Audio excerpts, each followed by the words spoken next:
प्रणाम बाबा। प्रणाम बाबा। खुश रहो वत्स। बोलो तुम्हें क्या परेशानी है जिस बाबा के पास तुम्हें आना पड़ा। बाबा हमें एक गंभीर परेशानी है, आप ही इसका हल निकाल सकते हैं। प्लीज बाबा आप इसका समाधान कर दीजिए। बेटी, बाबा हर समस्या का समाधान जानता है। तुम समस्या बताओ, बाबा समाधान करेगा। बाबा मेरी बहू को बच्चा नहीं हो रहा है, इसके लिए क्या करना पड़ेगा बाबा? इसके लिए तुम्हें एक गंभीर गुप्त पूजा करना होगा। अगर ये पूजा करवाती हो तो तुम्हारे बहू को बच्चा हो जाएगा, उसकी गोद भर जाएगी कुछ ही दिनों में। अगर तुम चाहती हो अपने बहू की गोद भरना तो ये पूजा करवाओ, देखो तुम्हारी समस्या का समाधान होगा। कैसी पूजा बाबा, और इसके लिए क्या क्या करना पड़ेगा बाबा? इस पूजा को करने में तुम्हें करीब 10,000 रुपये का खर्चा आएगा।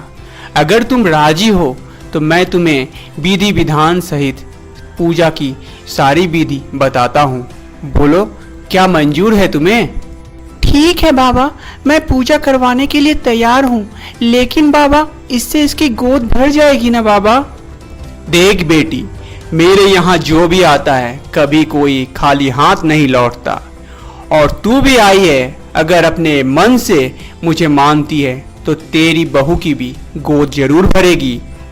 ठीक है बाबा, आपको जैसी पूजा करवानी हो आप करवाइए, मैं पैसे का इंतजाम करती हूँ।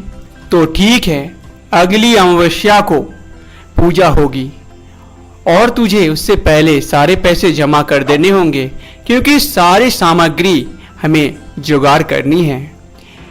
और उस अमावस्या को पूजा होगी, हवन होगी, और वो पूजा रात के 12 बजे के बाद ही होगी। और बेटी, तू अपनी बहू को मेरे असिस्टेंट के साथ भेज दे, वो उसे बाकी पूजा विधि बता देगी, जो उसे ही करना है और गुप्त रूप से करना है, ताकि किसी को पता न चले। अगर वो भी सही सलामत करती है तो ठीक है बेटी, तू जा, वहां पे उस कमरे में एक लड़की है, उससे जाके मिल, वो तुझे सारी पूजा विधि बता देगी और ठीक उसी प्रकार ही करना है तुझे, और तू समझ ले। और मैं हवन की तैयारी करता हूँ। अमावस्या के दिन ठीक रात 12 बजे के बाद पूजा स्टार्ट होगी, तो 12 बजे से पहले ही तुम लोग आ जाना। जा बहू, जाके मिल ले उससे और जान ले अच्छा से पूजा की क्या क्या विधि है। जी माँ जी, जाती हूँ। फिर सरला आश्रम के अंदर जाने लगती है, जहाँ पर पहले से ही एक शिष्य उनकी इंतजार कर रही होती है। आश्रम के अंदर सरला पहुँचती है। अरे आओ आओ आओ, यहाँ बैठो, मैं तुम्हें सारी विधि बताती हूँ। नहीं ठीक है, मैं खड़ी हूँ, आप बताइए क्या क्या करना होगा। देखो जो भी बात है ना, मैं तुम्हें साफ साफ बता देती हूँ, उसके बाद तुम्हारी इच्छा, तुम पूजा करवाओ या ना करवाओ, ये तुम पे डिपेंड करता है। जी ठीक है, आप बताइए। देखो मैं तुम्हें साफ साफ बताती हूँ, और तुम्हें भी अच्छी तरह से पता होगा कि बच्चा, कोई पूजा पाठ करने से बच्चा किसी का नहीं होता है, ये भगवान की देन है। और भगवान की देन से ऊपर भी और कुछ है जो तुम्हें भी पता है कि बच्चा कैसे होता है। अगर तुम राजी हो तो ही ये हो सकता है, वरना नहीं। ये आप क्या बोल रहे हैं? आप साफ साफ क्यों नहीं बताते? देखो साफ बात यही है कि तुम में कोई दिक्कत नहीं है, तुम्हारे पति में ही दिक्कत है, जिससे तुम्हें बच्चा नहीं होगा। और अगर तुम्हें बच्चा चाहिए तो तुम्हें स्वामी जी के साथ एक रात गुजारनी पड़ेगी। अगर तुम राजी हो तो ठीक है, वरना तुम सब कुछ मना करके जा सकती हो, ये बात गुप्त ही रहेगी। और इसीलिए तुम्हें यहाँ भेजा गया ताकि ये बात गुप्त ही रहे, सिर्फ तुम में और हम लोगों में रहे, ये बात कहीं लीक ना हो। ये आप क्या कह रहे हैं?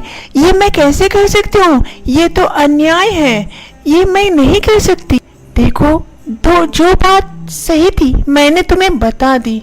अब तुम ही एक बार सोच लेना कि तुम्हें अपने घर वालों के पास ऐसे ही खरी खोटी सुननी है कि तुम्हें एक बच्चा भी नहीं दे सकती हो और हम लोग के परिवार को आगे नहीं बढ़ा सकती हो। सारा दोष तुम्ही पे लगेगा, उस तुम्हारे पति को कुछ नहीं होगा।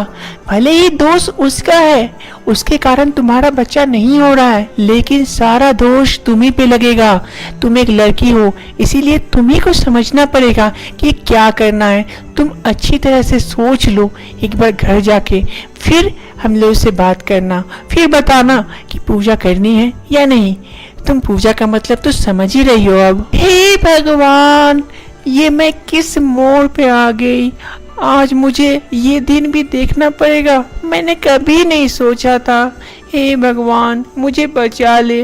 भगवान कुछ नहीं करते, तुम्हें ही जो करना है करना पड़ेगा, और ये बात गुप्त रहेगी, किसी को पता नहीं चलेगी। तुम एक बार सोच लो फिर बताना। बात खत्म होने के बाद सरला आश्रम से निकल जाती है। उस रात सरला को नींद नहीं आता। वो सोचती है, हे भगवान, अब तू ही कोई रास्ता बता। मैं इस दोराह में पड़ गई हूँ। अपने पति को बिना बोले उसको धोखा देना होगा, और मैं अगर ये नहीं करती हूँ तो भी मैं क्या करूँ। भगवान, तू ही मुझे कोई रास्ता दे। घर वाले सब मुझसे मेरा एक बच्चा चाहते हैं, और मैं उन लोगों को ये खुशी नहीं दे पाऊंगी। मैं क्या करूं भगवान, तू ही कुछ रास्ता बता। तय दिन पूजा शुरू होती है, हवन होता है, और उसके बाद स्वामी जी उससे कहते हैं कि जाओ वत्स, बेटी को उस कमरे में ले जाओ, उसके साथ कुछ खास पूजा अर्चना करनी है। जाओ, उसे ले जाकर तैयार करो। जी गुरुदेव, अभी लेके जाती हूँ। जा बेटी जा, आज इस पूजा को सफल बना और तेरी गोद जल्दी भर जाए। भगवान से यही प्रार्थना करती हूँ। भगवान ने चाहा तो बेटी को पुत्र पैदा होगा। तुम यहाँ पे रुको, स्वामी जी अभी आते ही होंगे। लेकिन मुझे बहुत डर लग रहा है। अरे डरने की कोई बात नहीं, बस एक रात की बात है। बस ये रात कट जाएगी, तुम्हारी जिंदगी में इस रात के बाद सिर्फ खुशी ही खुशियाँ होगी और दुख का कोई साया नहीं होगा। बस एक रात तुम यहाँ रुको, मैं चलती हूँ। सरला के मन में काफी डर होता है। शिष्य के जाने के बाद वो वहाँ पे खड़ी खड़ी सोच ही रही होती है। तब तक में स्वामी जी उधर से आते हैं और सरला से कहते हैं, बेटी, कैसा महसूस हो रहा है तुम्हें? डर तो नहीं लग रहा है ना? बाबा, थोड़ा थोड़ा डर लग रहा है मुझे। कुछ नहीं होगा बेटी, बस आज रात की बात है। आज के बाद तुम्हें और कोई दुख छू भी नहीं पाएगी। तुम्हारी जिंदगी में हमेशा खुशियां ही खुशियां होगी। बस एक रात की बात है बेटी, मान लो। उसके बाद किसी तरह से वो रात बीत जाता है। और फिर दोस्तों क्या होता है? क्या सरला को पुत्र पैदा होता है कि सच्चाई सामने आती है? जानते हैं सेकंड पार्ट में।